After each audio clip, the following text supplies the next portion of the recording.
Hello नमस्कार, मी सांची माझ्या चॅनलमध्ये तुम्हा सगळ्यांचं अगदी मनापासून स्वागत। सगळ्यांना सर्वप्रथम श्री स्वामी समर्थ।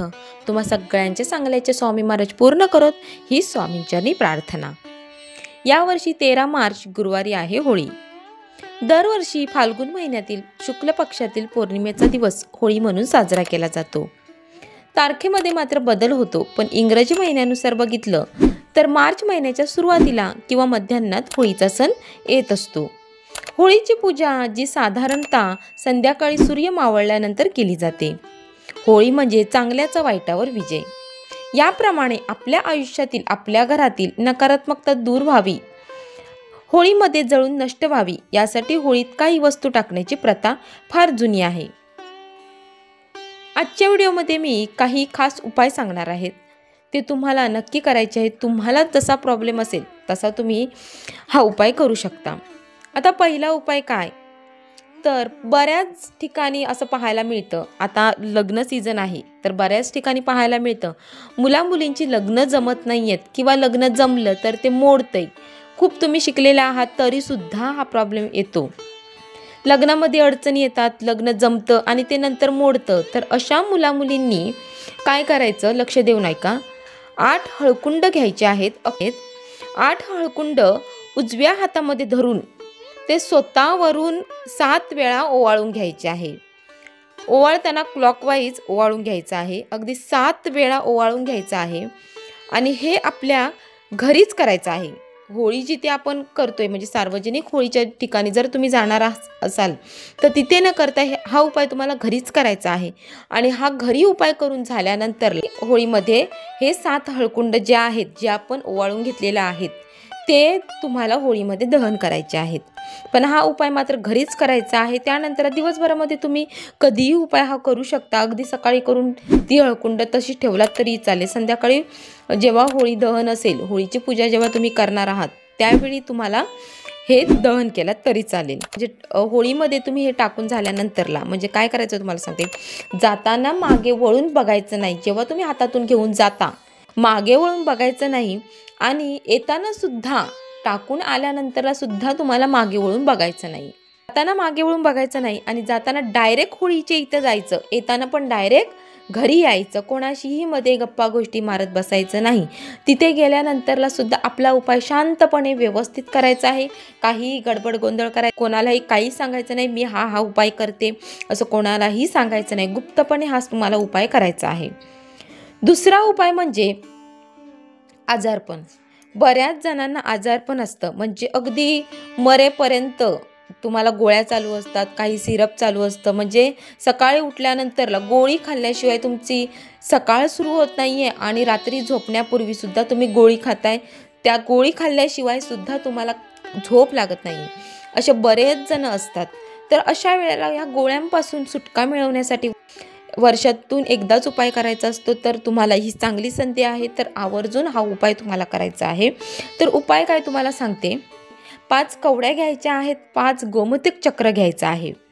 ते काळ्या कपड्यामध्ये तुम्हाला गुंडाळायचे आहे। आता काळा कपडा तुम्ही कोणताही घेऊ शकता, ब्लाऊज पीस घेतलं छोटासा कापायचा आहे, त्याच्यामध्ये तुम्हाला ते गुंडाळायचं आहे। ते छोटासा कपडा घ्या, तुमच्याकडे दुसरा कुठला कपडा असेल तर तो तुम्ही घेऊ शकता। आता दुसरं म्हणजे तुम्हाला जे कोणत्या गोळ्या चालू आहेत, आता 5 गोळ्या चालू असतील तर त्यापैकी एक गोळी घ्यायची आहे, किंवा तुम्हाला काही सिरप चालू असेल तर त्यातले 2 ते 3 थेंब तुम्हाला त्या गोमूत्र चक्र आणि त्या कवड्यांवरती टाकायचं आहे। आणि त्याची एक छोटीशी पोटली तयार करायची आहे। कोणालाही हे सुद्धा कोणालाही सांगायचं नाही आहे। आणि जसं मी आधी सांगितलं, जाताना मागे वळून बघायचं नाही आहे, येताना सुद्धा मागे वळून बघायचं नाही। हा नियम सगळ्या उपायांसाठी लागू होतो। तर ही पोटली तुम्हाला ती घेऊन जायची आहे। पूजा करून झाल्यानंतरला अगदी व्यवस्थितपणे ती तुम्हाला होळीमध्ये पेटत्या होळीमध्ये दहन करायचं आहे।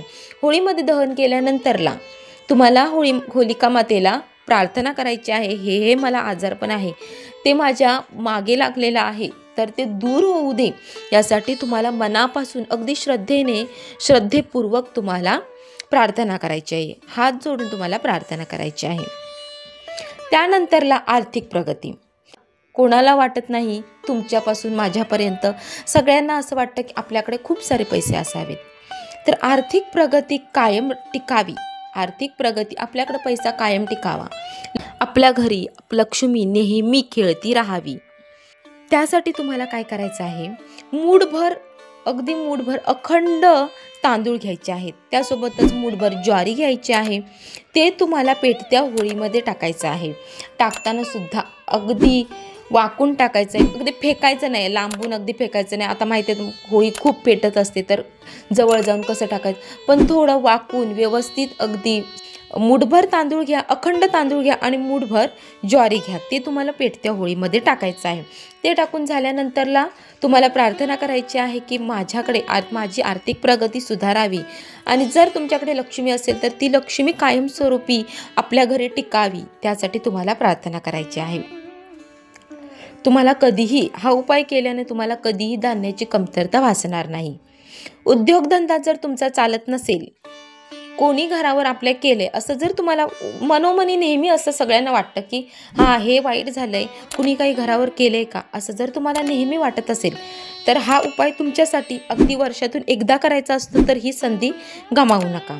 काय करायचं, मुख्य दार उघडं ठेवून, मुख्य प्रवेशद्वार जो आहे तो आपल्याला उघडा ठेवायचा आहे. पाणीदार नारळ घ्या, अगदी पाणीदार हलवून बघायचा, त्यामध्ये पाणी असेल तर तो पाणीदार नारळ घ्यायचा आहे. क्लॉकवाईज तुम्हाला तो ओवाळून घ्यायचा आहे, खालपासून वरपर्यंत असा तो 7 वेळा नारळ उतारा करायचा आहे. जसं उतारा आपण करतो अमावस्येला, जसं आपण उतारा करतो त्याचप्रमाणे हा उतरून घ्यायचा आहे, ओवाळून घ्यायचा आहे. आणि तो नारळ तो सरळ ओवाळून झाल्यानंतर तो सरळ डायरेक्ट होळीच्या इथे घेऊन जायचा आणि डायरेक्ट तो दहन करायचा आहे. तिथे सुद्धा मागे वळून बघायचं नाही आणि येताना मागे वळून बघायचं नाही, कोणाशी बोलायचं नाही, काही नाही. आणि हे सगळे उपाय करताना कोणाशी वाच्यता करायची नाही, शांतपणे व्यवस्थित अगदी मनापासून श्रद्धेने हे उपाय करायचे आहेत. या उपायामुळे सुद्धा घरावर काही आलेलं असेल तर ते नारळ सगळं खेचून घेतं आणि होळीमध्ये दहन होतं. आता आपलं आरोग्य चांगलं सुदृढ राहावं हे प्रत्येकाला वाटतं, तर त्यासाठी काय करायचं आहे, 6 लवंगा, अखंड लवंगा हव्यात, 1 कापूर आणि कडुलिंबाची 5-6 पानं घ्यायची आहेत.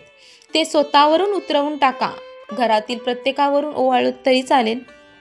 असं सगळ्यांनी एकमेकांवरून हे सगळं ओवाळून घ्यायचं आहे आणि ते सुद्धा तुम्हाला होळीमध्ये दहन करायचं आहे. आणि जे काही तुम्हाला जो काही प्रॉब्लेम आहे तो तुम्हाला होलिका मातेच्या इथे दहन केल्यानंतर बोलायचं आहे. अगदी हात जोडून मनापासून प्रार्थना करायची, मनातलं जे काही आहे ते तुम्हाला तिथे जाऊन बोलायचं आहे.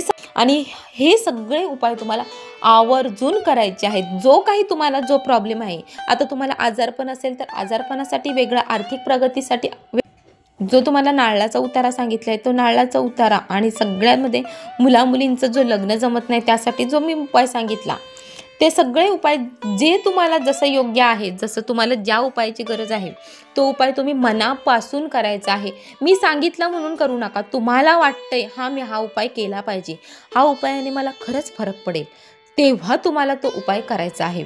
बघा, ह्या उपायाने तुम्हाला तुमच्या आयुष्यामध्ये नक्कीच 100% फरक जाणवेल.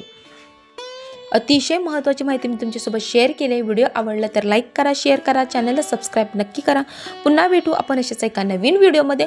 तोपर्यंत धन्यवाद.